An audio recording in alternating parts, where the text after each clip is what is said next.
నా పేరు జన్ను సాంబయ్య. నేను Republican party of India Buddha Tarakam రాష్ట్రం వచ్చింది. ఓటు స్వరాజ్య టీవీ వాళ్ళకి ఈరోజు కృతజ్ఞతలు తెలుపుతూ, ముఖ్యంగా ఈరోజు ప్రజా హక్కుల నేత, ప్రజాస్వామికవాది, పౌర హక్కుల, మానవ హక్కుల పరిరక్షణకే కోసం గత 40 సంవత్సరాలుగా ఈ ఉమ్మడి ఆంధ్రప్రదేశ్ రాష్ట్రంలోనే హక్కులనే సాధించడమే ఏకైక లక్ష్యంగా తన ప్రాణాలను పలంగా పెట్టి, తన సమయాన్ని పలంగా పెట్టి మరి ఎంతో ఉద్యమ నిర్మాణాలను చేసుకుంటూ ప్రజలందరికీ ఒక సమాన హక్కులు సాధించాలి, పాలకులు అనుసరిస్తున్న విధానాలను ఎండగడుతూ ప్రశ్నిస్తూ ఇలా ఎంతో మంది నాయకులను తయారు చేసిన గొప్ప నాయకుడు శ్రీ బొజ్జ తారకం గారి 85వ జయంతి సందర్భంగా ఈరోజు మరి హన్మకొండలో అంబేద్కర్ బొమ్మ దగ్గర మేము జయంతి ఉత్సవాలు నిర్వహిస్తున్నాము. మరి ఈ యొక్క జయంతి ఉత్సవాలకు వివిధ దళిత ప్రజా సంఘాల, కుల ప్రజా సంఘాల నాయకులందరూ కూడా రావడం జరిగింది. ఎందుకంటే ఈరోజు ఉమ్మడి రాష్ట్రంలోనే ఎంతో మంది కార్యకర్తల్ని రక్షించుకొని రాజకీయ ఓనమాలు, రాజకీయ సిద్ధాంతాలు నేర్పుకొని ఈ పాలక ప్రభుత్వాలు అనుసరించే విధానాలను ఎట్లా ప్రశ్నించాలి, ఎట్లా ఎండగట్టాలి, మరి వాళ్లను ఎట్లా ప్రశ్నించి మన హక్కులను ఎట్లా సాధించుకోవాలని చెప్పి ఒక నిర్దిష్టమైన రాజకీయ సిద్ధాంతాలను బోధించి ఎంతో మందిని తయారు చేసిన గొప్ప నాయకుడు మరి బొజ్జ తారకం గారు. మరి అలాంటి ఒక బొజ్జ తారకం గారి యొక్క అనుచరులుగా, బొజ్జ తారకం గారి యొక్క రాజకీయ వారసత్వాన్ని కొనసాగింపుగా ఈరోజు తెలంగాణ రాష్ట్ర వ్యాప్తంగా కూడా మరి జయంతి ఉత్సవాలు నిర్వహిస్తున్న సందర్భంగా ఈరోజు హన్మకొండలో మేము మాట్లాడుకుంటున్నాం. విషయం ఏంటంటే 1995లో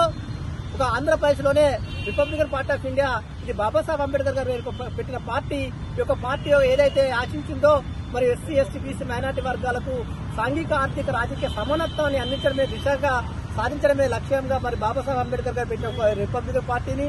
ఉమ్మడి ఆంధ్రప్రదేశ్ లో దీన్ని పునర్నిర్మాణం చేసుకుంటూ అన్ని జిల్లాలలో కూడా ఒక మహోత్తరమైన రాజకీయ నాయకులని, కార్యకర్తలు తయారు చేసి రాజకీయ సిద్ధాంతాలు అందించిన గొప్ప నాయకుడు. అందులో భాగంగా ఈ ఉమ్మడి వరంగల్ జిల్లా నేనొక్కనన్న విషయాన్ని నేను ఈరోజు గర్వంగా చెప్పుకుంటున్నా. ఎందుకంటే చాలా మంది, లక్షలాది మంది రాజకీయ వారసులు ఉండవచ్చు, తారకం గారి శిష్యులు ఉండవచ్చు, కానీ మాకు ఎలాంటి ఆదరణ, అవకాశాలు లేని సందర్భాలలో మమ్మల్ని చేరదీసి, మమ్మల్ని అంకుర చేర్చుకొని మాకు నిత్యం బోధన చేసుకుంటూ ప్రభుత్వాల పరిపాలన విధానాలపైన, ప్రజలకు వచ్చే హక్కుల సాధన పైన నిరంతరం మమ్మల్ని ఎంబడేసుకొని ఒక వజ్రం లాగా, ఒక మాస్టర్ లాగా మాకు బోధన చేసుకుంటూ ఈరోజు ఎలాంటి కష్టాలు వచ్చినా, ఎలాంటి నిర్బంధాలు వచ్చినా అదరకుంటా, బెదరకుంటా ఈ ఉద్యమాలలో ఎట్లా నిలదొక్కోవాలని ఒక మంచి రాజకీయాలు నేర్పిన గొప్ప నాయకుడు ఈ రోజు బొజ్జ తారకం గారని మేము చెప్పుకుంటున్నాం. ఎందుకంటే ఈరోజు ఎంతో మంది నాలాటలు, ఎంతో మందిని చనిపోయే దిశలో చర్చలకు ముందు కావచ్చు 2000 సంవత్సరం 2004లో కూడా మరి పోలీసు నిర్బంధాలతోటి, పోలీసు ఇంట్రాగేషన్లతోటి ఎన్నో సమస్యలు ఎదుర్కొన్న మాలాంటి వందలాది మందిని ఉమ్మడి రాష్ట్రంలో కూడా కార్యకర్తలని, ప్రజలని కాపాడుకున్న గొప్ప నాయకుడు ఒక బొజ్జ తారకం గారు. ఎందుకంటే ప్రభుత్వాలను ప్రశ్నించుకుంటూ, పాలకులను ప్రశ్నించుకుంటూ మాలాంటి కార్యకర్తలను నిలదొక్కుని కాపాడుకొని మాకు ప్రాణభిక్ష పెట్టి ఈరోజు ఒక రిపబ్లికన్ పార్టీ రాజకీయ సిద్ధాంతాలను మనకు ఒట్టబరిచిన గొప్ప నాయకుడు మరి బొజ్జ తారకం గారి ఆశయాలను, సిద్ధాంతాలను ప్రజలకు తీసుకువెళ్తూ మరి తెలంగాణ రాష్ట్ర వ్యాప్తంగా కూడా మహనీయులకు ఆశించిన రాజ్యాధికారమే దిశగా మరి అన్ని ప్రజాస్వామ్య సంస్థలను, ప్రజాస్వామ్య వ్యక్తులను, శక్తులను కూడబెట్టుకొని ఈరోజు రాబోయే రోజులలో ఒక ఉమ్మడి ఎజెండా ఏదైతే ఉందో, ప్రధానంగా ప్రతి పేదవారికి సొంత భూమి,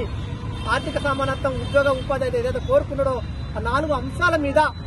వివిధ ప్రజా సంఘాలను, బహుజన సంఘాలను, ఉద్యమ సంస్థలను అన్నింటి కలుపుకొని ఒక ఉమ్మడి ఐక్య ఏజెండా తోటి మరి ముందుకు పోదామని తెలుపుతూ, ముఖ్యంగా ఈరోజు హైదరాబాద్ లోనే బషీర్బాగ్ లో మరి బొజ్జ తారకం ట్రస్ట్ ఆధ్వర్యంలో